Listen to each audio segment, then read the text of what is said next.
Hello, everyone. My name is Garvin, and I read things and ramble about them on the internet for your entertainment. And today, we're going to be focusing on perhaps the most influential work on Atlantis ever written. Not Plato's work. No, this is much more influential. We are talking about Atlantis the Antediluvian World by Ignatius Donnelly.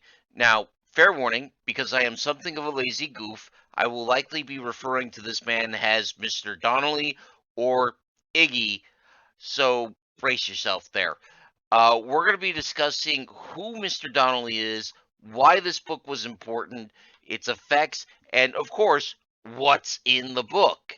So get ready, folks. We're going for a ride. Mr. Donnelly was the son of Irish immigrants, born in 1831 in Philadelphia, the United States of America. His father started as a peddler, but put himself through medical school, becoming a doctor, living the American dream. His father then contracted typhus from a patient and died a terrible death before the age of 31. But he did become a doctor and lived the American dream first. Yay. Iggy then grew up without a father with four brothers and sisters that their mother provided for by running a pawn shop. Despite living in a single parent home with less than fluid finances, he did well in school, and he even got to attend the prestigious Central High School, the second oldest public high school in the U.S., where he was noted for his excellence in literature studies. He decided then and there that he would enter a slightly safer trade than medicine, law, because most lawyers don't die from diseases they've contracted from their clients. Most lawyers. He was admitted to the bar in 1852 and in 1855 married the mother of his children and, like way too many lawyers, entered politics. He started out as a Democrat, but in 1857 he switched and became an abolitionist Republican. He also had to leave Philadelphia and move to Minnesota after an attempt at building communal homes failed. There are rumors of a financial scandal of some sort, but I couldn't find any details, folks. Please leave us some information in the comments if you have it. In 1860, finding his feet, he would win a race for lieutenant governor of the state, and in 1863 he ran for and won a seat in the U.S. House of Representatives that he held until 1869. He would then serve in the state government of Minnesota, both as a state senator and state representative, until shortly before his death, which was in 1901. He would advocate for the expansion and empowerment of the Freedmen's Bureau and campaigned to give women the vote. Later, he would join the People's Party and campaign for things like the direct election of federal senators, 8-hour workdays, a graduated income tax, and civil service reform. Honestly, if this was all there was to his life, we would remember him as a pretty cool dude, but that's not all there is to his life. You see, Iggy's biggest contribution to the world wouldn't be his progressive politics, but the conspiracy theories he crafted and wrote books pushing. To give you an example that ties back to last week, you ever hear the one about Sir Francis Bacon being the real writer of Shakespeare's plays? Now, that idea had been drifting around since the late 1700s, but Mr. Donnelly helped popularize that by writing a book called The Great Cryptogram that not only argued that Sir Francis Bacon wrote Shakespeare's plays, but left hidden messages in the text of the plays that could be deciphered using mathematical codes, which isn't great, but is honestly kind of harmless compared to what's coming here. Atlantis the Antediluvian World was published in 1882, and as I mentioned, this book is more influential on modern views in fiction about Atlantis than anything Plato wrote or anything any medieval writer wrote. In this book, Mr. Donnelly lays out 13 points that he attempts to prove using a raft of bad analysis and science, but we'll get to that. And he completely fails by any objective measure. I'm not going to dance around that. And part of this is he's using sciences that are in their infancy, like comparative linguistics and religious studies. But he was able to make a compelling enough case that a lot of people read the book and believed it. Now, you may be asking, what were those 13 points? And I will be happy to share them with you. So I'm going to try and read these quotes to you using Mr. Donnelly's original language, just so you see what we're working with here.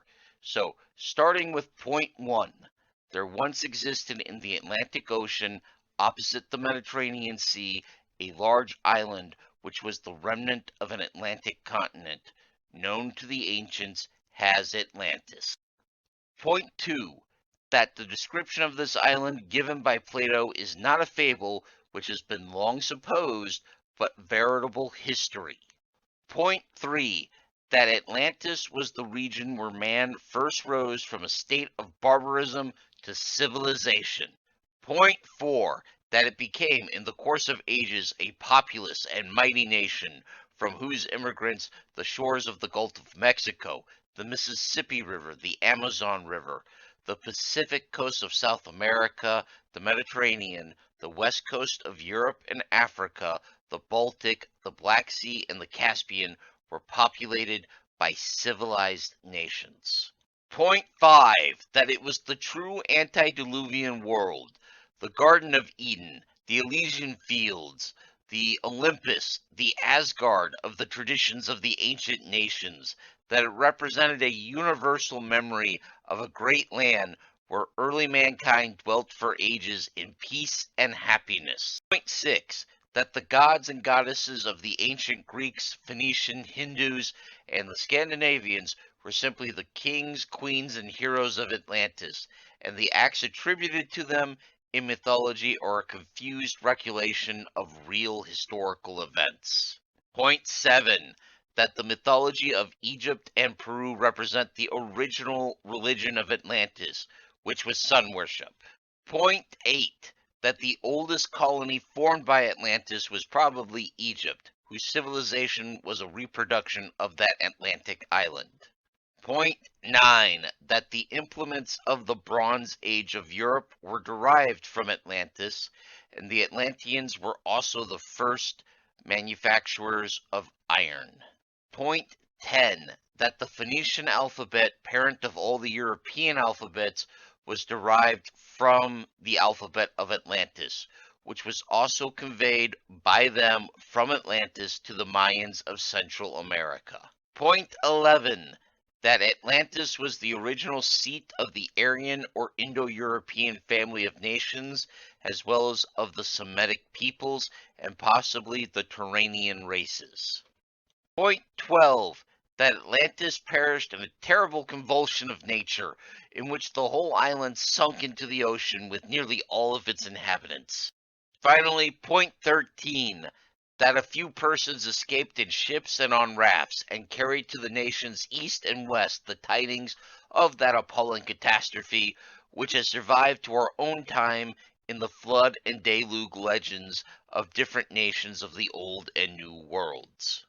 Honestly, I feel like I could run a whole video series for several months of just taking apart this book point by point, but I don't think there's any great interest or justice to be had watching me tear apart a book that is over 140 years old at this point. Just know it's full of bad and outdated science, and I don't want to beat on Iggy too badly here in some cases because he's using the best science he has access to. On the flip side, he's also using a lot of stuff that was pseudo-scientific crap even in his day. Hopefully, I'll also have a video posted of this where I discuss the geology of the day compared to modern accepted theories with an actual practicing geologist, for example. Just, I feel not everyone knows about these old scientific theories, so there's some value in going into them a little bit. I am going to give you some examples of outdated work and ideas in the book, though. For example, Mr. Donnelly will claim that the horse, the cow, and wheat were all domesticated in Atlantis first, and this makes sense because we don't have evidence for the early stages of domestication anywhere else. This may have been true in 1882, but in the year of our Lord 2023, this is no longer the case.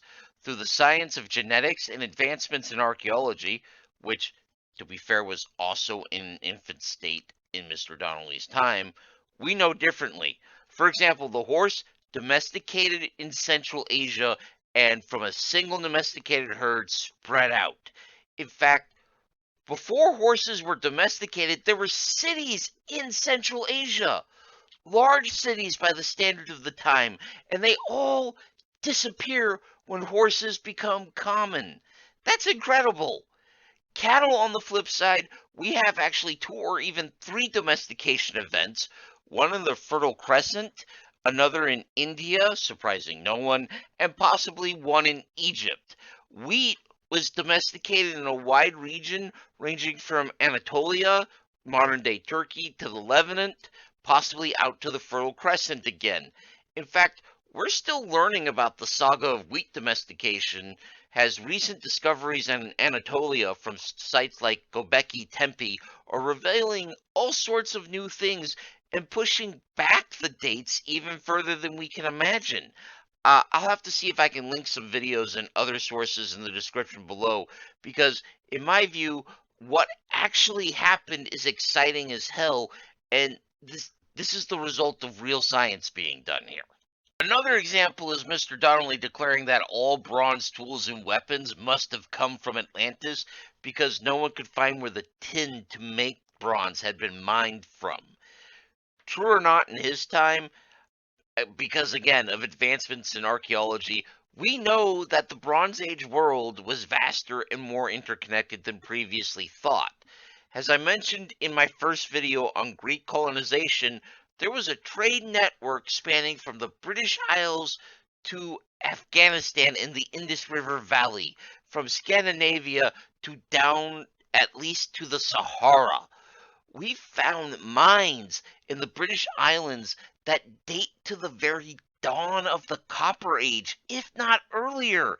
This incredibly interconnected world that existed in the Bronze Age simply did not need some weird island in the middle of Atlantis to supply its goods and skills, and we have the physical evidence of that. Atlantis just is not necessary to explain the Bronze Age. He also declares that we have no evidence of any stages of early development for the Egyptians and that their society and civilization just kind of burst onto the world stage, fully developed and formed, and in his own words, in full flower. This is just not true. We have archaeological evidence of early Egyptian experiments with pyramids such as the Bent Pyramid and the Medium Pyramid. There were early pyramids that didn't come out quite right for you wondering, and I'll put some links in the growing pile in the description. I'm not going to even touch his comparisons of the different flood myths, which, look, you'll be up all night listening to me explain why they're simply bad comparative religion work and complaining that he ignored China and the Philippines and a number of Asian states with their own flood myths to make his cherry picking work. Let's steer back to why the book is important here. I apologize for ranting at you. Mr. Donnelly claimed that not only was Atlantis the first civilization, but it was the most advanced human civilization until the emergence of the industrial European civilizations, which I'm including America in that. That all things had been invented in Atlantis first, with the exception of the printing press, and to use his terms, things powered by steam, electricity, or having to do with magnetism, which were all conveniently things claimed by European or European derived cultures as their own inventions. This idea was addictive and gave its readers not only a compelling and tragic story of human development, but let them feel special and elevated because they had broke through the ceiling and they were ahead of all the ancient civilizations because they weren't just regurgitating things left for them by their elders. They were the first people in thousands of years to break new ground.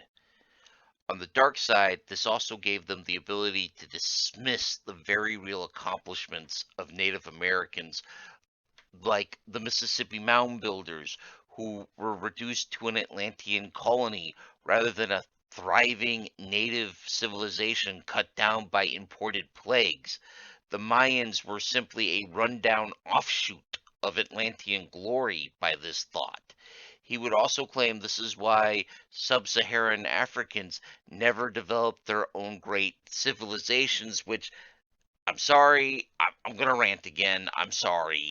I'm not going to dance around this or try and excuse it. This is hot racist garbage. Look, Mr. Donnelly was progressive for his time, but he still believed that some races were simply better than others. That's not true. He believed that those races he considered inferior could be educated into being superior, like his own, conveniently, but it would take generations. That's still pretty damn racist. His stance also ignores the great African civilizations like Great Zimbabwe or the civilizations along the West African coast like Ghana or Mali. It ignores the kingdom of Kush, which conquered his beloved Egypt and installed a dynasty of black pharaohs and even fought off conquest attempts by the Roman Empire. It ignores Axum and all the civilizations that grew up in modern day Ethiopia and the Horn of Africa.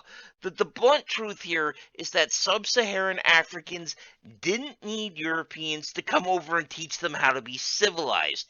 Many of them were already building cities, roads, and working metals. Hell, Arab scholars would write about how intense and wonderful the libraries and scholarship of the Mali Empire was in the 1200s, where great libraries was not something you were going to associate with most of Europe at that time. Right? Sorry, we got off track again. Okay, back to the book. This stuff would inspire a lot of follow up works that are pseudoscience or not even that.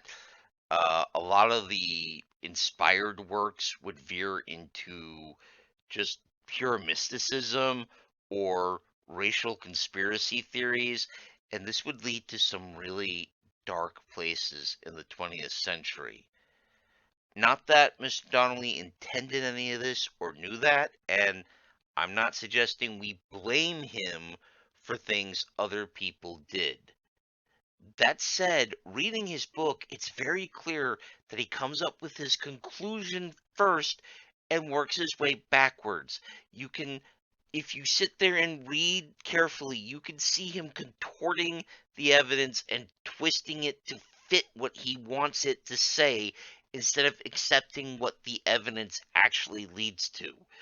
And what he wants is an advanced multiracial civilization arising in prehistory that is only put in the shade by the advancement of industrial European civilization. All that aside, Mr. Donnelly does try to present a picture of what he thinks Atlantean civilization would have looked like. He believes that they engaged in sun worship, sacrificing fruits and other plants to the sun, moon, planets, and stars. That the men were circumcised and that they didn't eat pork due to health risk. That they had a dedicated priestly caste and a caste system of some sorts that they used to organize society. And that they lived in clean, well-made cities. That they were a hard-working, multiracial group of people that were united by a single language that would serve as the root of Central American languages and Indo-European ones, and that they had common religious beliefs and practices.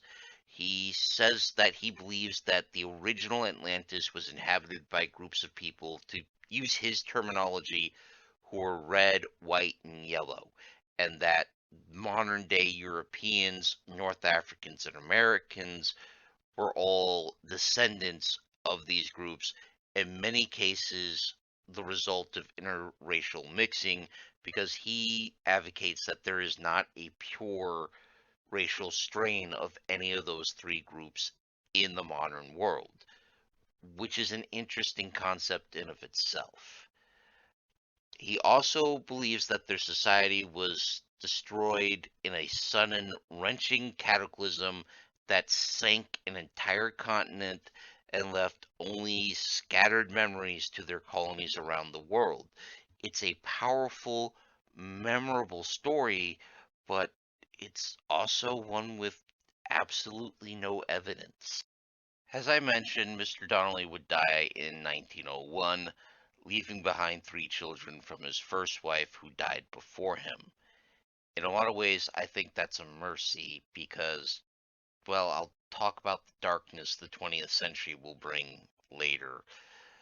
He would also leave behind our conception of Atlantis, which in many ways completely overwrote what Plato and others before him had written.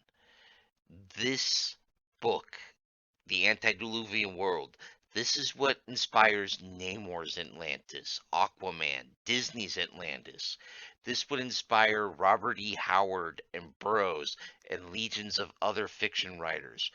It would also, unfortunately, inspire people like James Churchill, making Mr. Donnelly the spiritual grandfather of the lost continent of Mu, which I will talk about in a later video. It would also, again, unfortunately, inspire a Miss Madame Blavatsky, and that would lead to some of the worst people in the world taking a hold of the myth of Atlantis, conflating it with the mythical land of Hyperborea, and trying to use that for their own dark and twisted ends.